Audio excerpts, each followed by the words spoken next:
안녕하십니까. 혼란한 정치 시세 이야기를 술술 풀어보는 송권의 혼술 2월 25일 화요일입니다.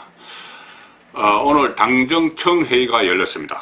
코로나 바이러스 확산 관련한 회의였는데 청와대와 민주당 또 정부가 같이 참석한 당정청 회의가 있었는데 가장 쉬운 결정을 내렸습니다.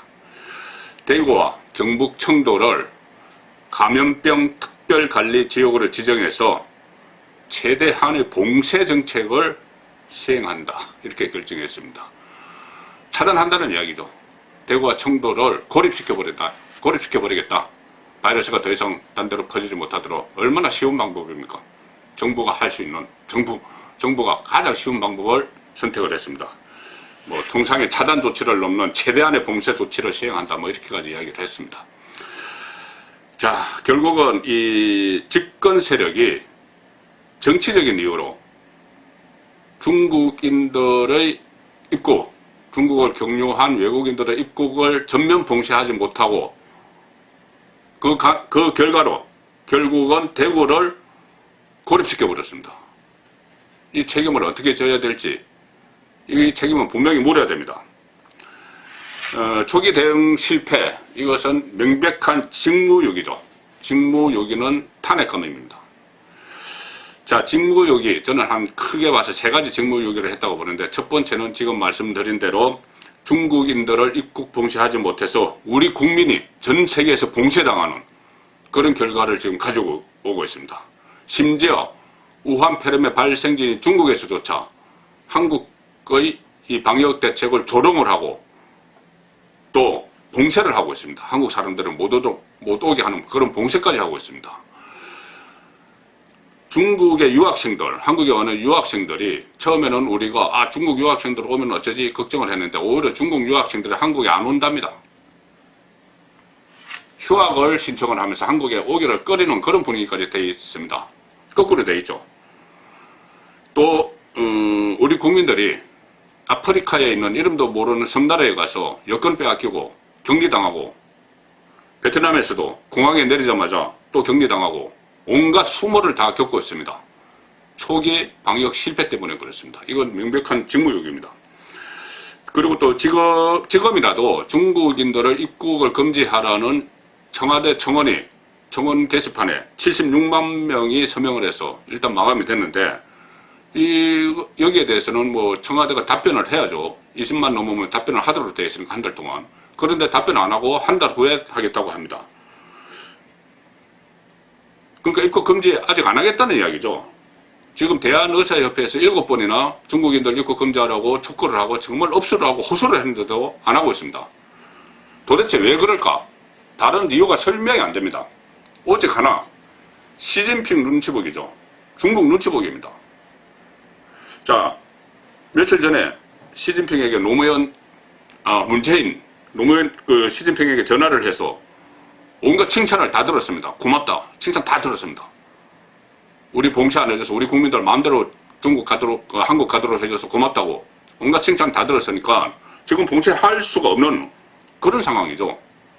그리고 또 이 상반기에 시진핑이 한국을 와줘야지 총선 전에, 특히 총선 전에 와줘야지 남북 대화 분위기 살아나고 김정은에게도 다시 또 구애를 할 수 있고 그런 속셈이 있기 때문에 봉쇄를 못하고 있는 겁니다. 한국 사람들은 매일 사망자가 발생하고 확진자가 늘어나고 대구는 봉쇄를 하면서 중국 사람들은 봉쇄 못하고 있는 겁니다.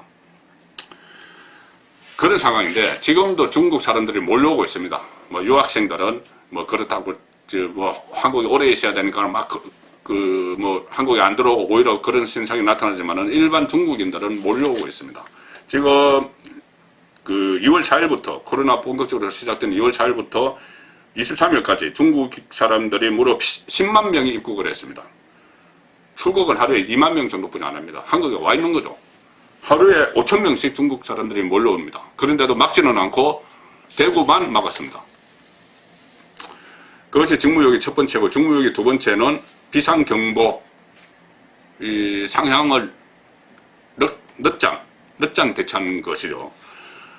경계 단계에서 심각 단계로 발령을 상당히 늦추는 바람에 제대로 대처를 하지 못했습니다. 그럴 수밖에 없는 것이 문재인 대통령이 불과 열흘 전에 이 코로나 사태가 곧 종식될 것이다.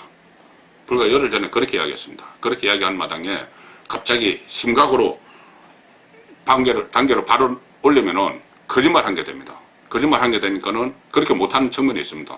아니면은 정말 사태 파악을 제대로 하지도 못하고 지금 무슨 일이 일어나는지도 알지 못하고 그런 상태에서 대처를 못한 것일 수도 있고 둘 다 문제죠.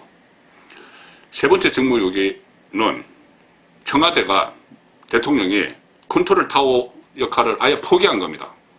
지금 청와대에서 하는 거 아무것도 없습니다. 전부 다 뭐 질병관리본부 아니면 보건복지부, 뭐 보건복지부는 뭐 대처도 제대로 못하죠. 그런 상황에서 대통령 부부는 기생충 제작자 불러서 청와대에서 밥 먹으면서 히덕거리고 깔깔 웃고, 부인은 유명 요리사 2명 데리고 전통시장 가서 확진자가 다녀간 그 전통시장에 가서 무슨 뭐 짜파구리인가 그거 한다고 장보러 다니고, 오늘 그런 보도가 하나 있었습니다. 뭐 확인은 아직 안 됩니다만은 지금 이 온라인상에 다니는 그 내용 중에 하나가 김정숙 씨가 그때 전통시장 갔을 때 입었던 갈색 코트, 그 코트가 이탈리아 유명 브랜드 막스마라 제품처럼 보인다. 그래서 지금 논쟁이 일어나고 있습니다. 그 코트가 막스마라 라보르라는 것일 수도 있다는데, 그렇다면 그 코트 가격이 778만원짜리입니다.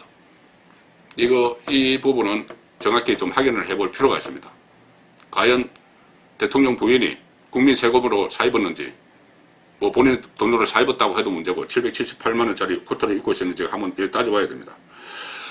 자, 이 직무유기, 대통령의 직무유기는 탄핵감입니다. 현행 헌법 65조 1항에는 이렇게 되어 있습니다.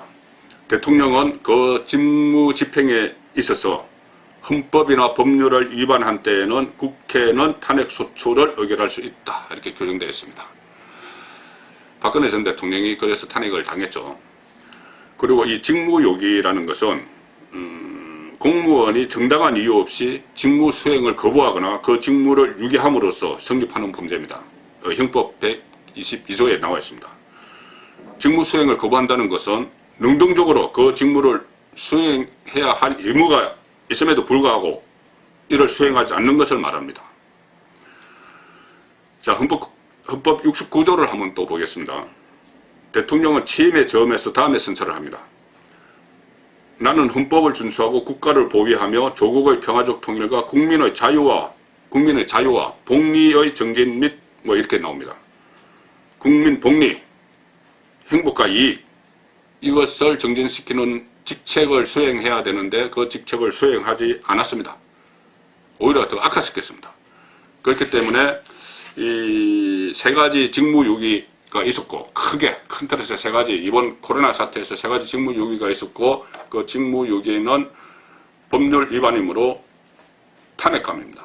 그리고 그 이전에 지금 더 넣쳐놨지만, 억지로 법무부 장관을 동원해서 넣쳐놨지만은 울산시장 선거 개입 혐의, 이 혐의도 부정선거, 이 혐의만으로도 충분히 탄핵감입니다. 그런데 이 탄핵에 더해서, 이 탄핵 사유에 더해서 지금 다시 이 코로나 사태에서도 국민의 건강을 오히려 악화시키는 그런 역할을 하고 가장 쉬운 방법, 대구로 봉쇄해버리는 그런 일을 했기 때문에, 직무유기를 저질렀기 때문에 또 탄핵 사유가 쌓였습니다. 사회로 총선 후, 뭐 총선 또 연기한다는 말도 나오기 시작하는데, 어쨌든 이 총선 후에 이 전국 구도가 바뀌면은 탄핵 정국을 피할 수 없게 됐습니다. 송근의 혼술이었습니다.